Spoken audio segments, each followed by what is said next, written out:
Halo semuanya, perkenalkan nama saya Naila Arza Purnama Dewi dengan NPM 254100071.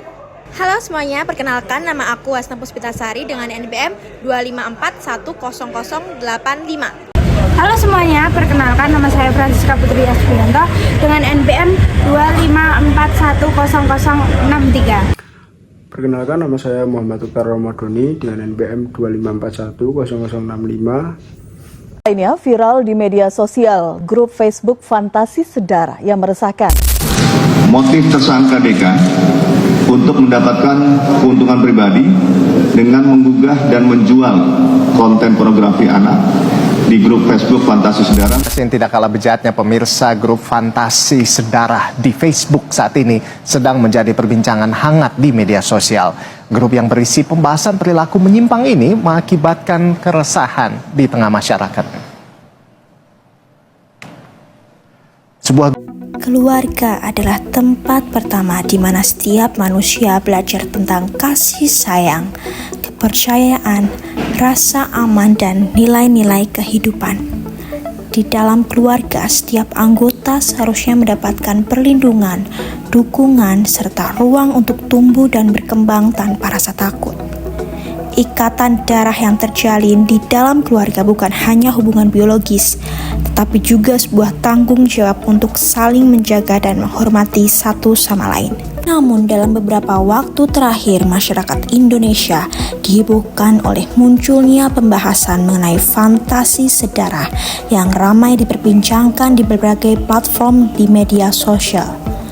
Topik ini dengan cepat menjadi perhatian publik karena dianggap menyentuh batas-batas moral, etika, norma sosial, budaya, serta nilai-nilai agama yang telah lama dijunjung tinggi. Perdebatan pun bermunculan.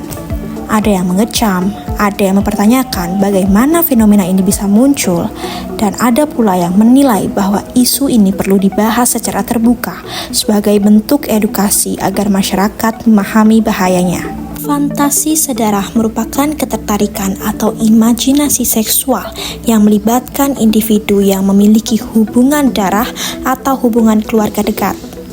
Penting untuk dipahami bahwa fantasi dan tindakan merupakan dua hal yang berbeda.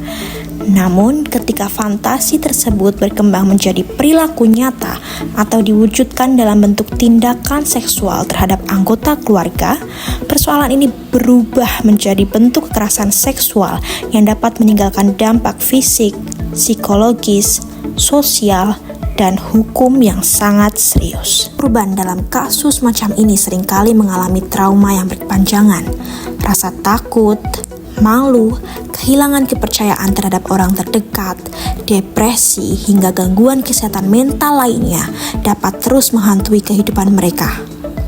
Tidak sedikit korban yang memilih diam karena takut tidak dipercaya, merasa diancam, atau khawatir akan merusak nama baik keluarga. Akibatnya, banyak kasus yang baru terungkap setelah bertahun-tahun lamanya, bahkan ketika dampak psikologisnya telah semakin berat. Di sisi lain, perkembangan teknologi dan media sosial membuat berbagai informasi dapat menyebar dalam hitungan detik. Sayangnya, tidak semua informasi yang beredar memiliki tujuan edukatif. Sebagian konten justru dapat memicu rasa penasaran, menormalisasi penyimpangan, atau bahkan membangun komunitas yang mendukung perilaku bertentangan dengan norma dan hukum. Kondisi ini menjadi tantangan baru bagi masyarakat, khususnya bagi orang tua, pendidik, dan pemerintah untuk meningkatkan literasi digital serta memberikan edukasi yang tepat mengenai kesehatan seksual, etika, dan hubungan antar anggota keluarga. Lalu, bagaimana dengan pendapat ahli hukum, ahli agama, dan masyarakat sekitar? Mari kita simak video berikut ini. Pertanyaan pertama, bagaimana hukum Indonesia memandang kasus hubungan sedara? Perkawinan apa? Perkawinan sedara itu. Iya. Kalau di dalam hukum nasional itu kan mengikuti perkawinan kan mengikuti agama masing-masing ya. Agama masing-masing, bagi yang Muslim mengikuti hukum Islam, bagi yang Nasrani mengikuti hukum Nasrani. Nah, terkait dengan perkawinan terus khususnya di Gumjang kan mayoritas muslim ya, itu ada larangan untuk perkawinan tuh terlalu dekat, mulai derajat keberapa ya saya nggak apa. Kalau terlalu dekat nggak boleh, karena apa? Secara medis itu nanti akan menurunkan gen yang tidak bagus, sehingga terjadi apa yang namanya cacat psikis kejiwaan. Jadi anak yang lahir bisa idiot, imbisil gitu. Itu karena terlalu dekat perkawinan saudara gitu. Maka diharapkan perkawinan itu kalau bisa yang jauh, jadi keluarga jauh gitu. Itu lebih menambah jumlah keluarga. Kalau sudah keluar saudara kan sudah keluarga sendiri gitu.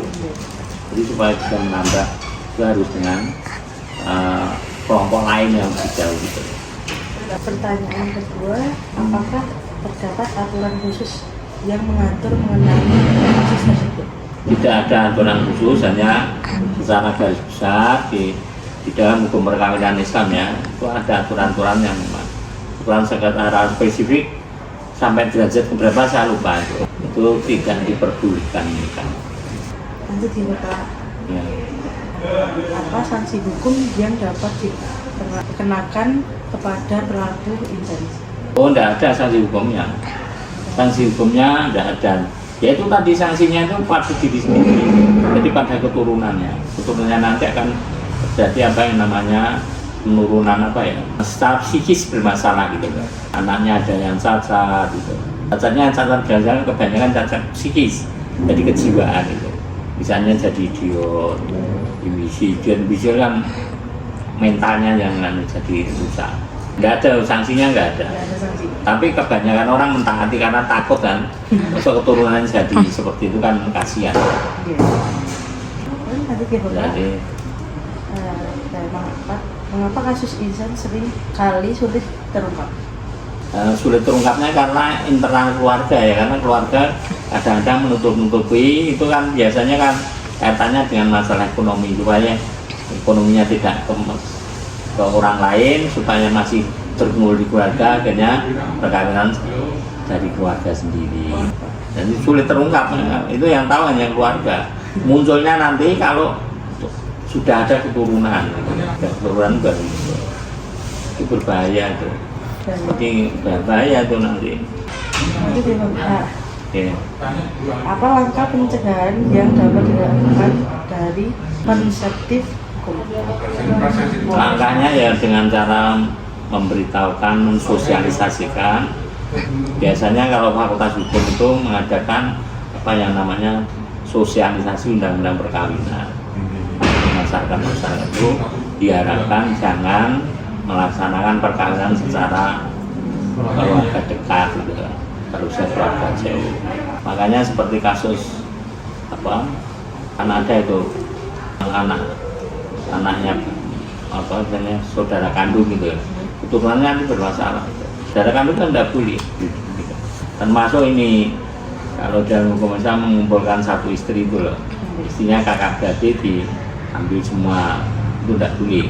Yang boleh ya kalau salah satu sudah meninggal itu. Tapi hubungannya bukan darah, nah itu. Kalau darah itu masih antara suami dan istrinya itu masih terlalu dekat itu. Ada itu aturan-aturannya saya nggak hafal tapi. Jadi kepada siapa saja yang dibolehkan itu ada. Pelajari ada di YouTube ada itu Bang Dian, kalau buka aja bisa. Ada perkawinan apa dalam keluarga itu bisa.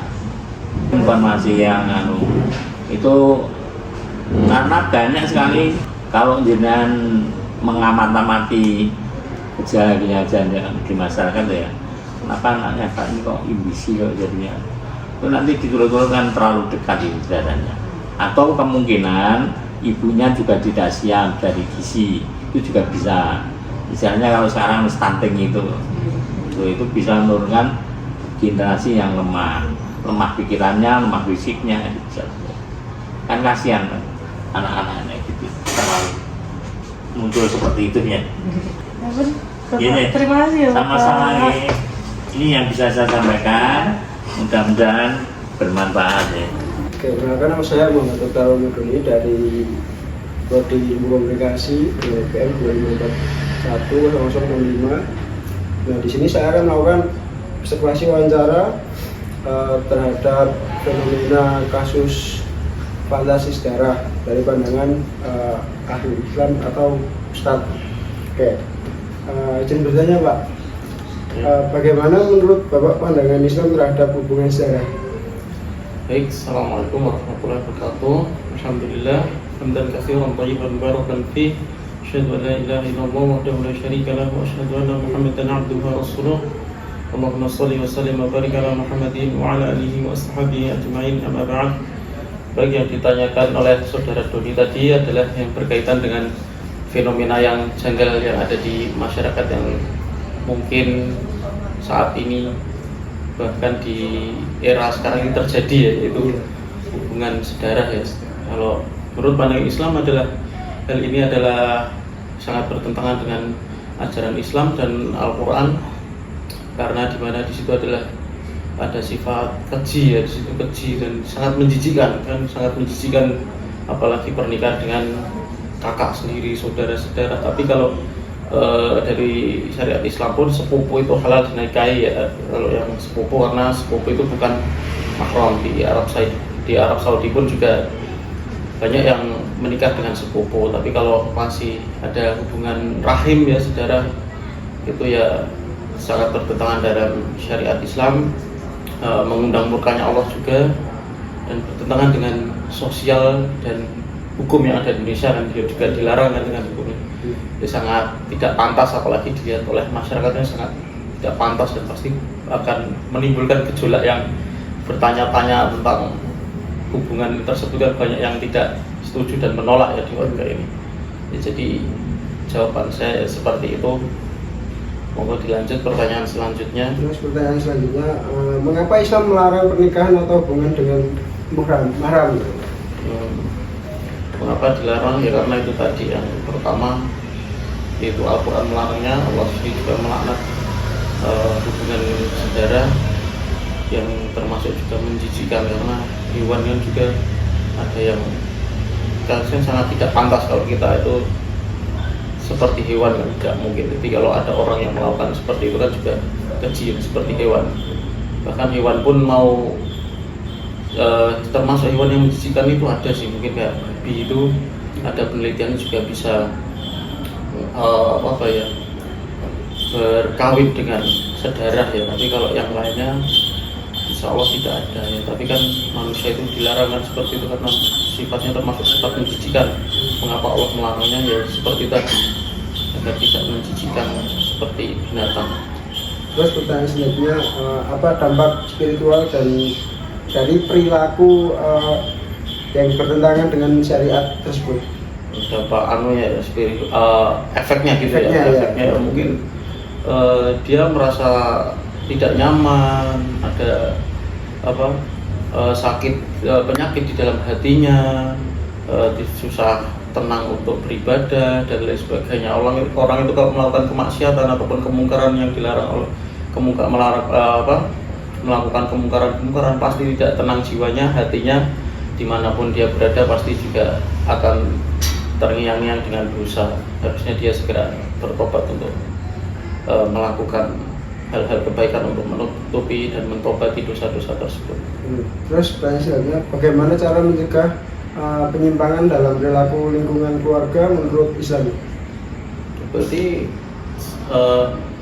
pertanyaan tersebut berarti juga mengarah kepada bimbingan kepada orang tua juga, ya. Jadi peran orang tua juga sangat penting untuk menasihati anak-anaknya. Sama sekarang ini kan bahaya, ya, apalagi jangankan hubungan saudara, gay pun juga sekarang sudah sangat-sangat banyak dan juga sangat menjijikan. Ya, yang pertama adalah kita mengajak anak kita, diri kita untuk selalu bergantung kepada Allah, mendidik anak sedini mungkin dengan didikan-didikan ajaran Islam, karena apapun yang diajarkan oleh Nabi itu pasti baik untuk kita, diamalkan di dunia, dalam urusan dunia maupun urusan akhirat, itu sudah sangat lengkap petunjuk-petunjuk dari Nabi, dari Al-Quran dan dari Sunnah.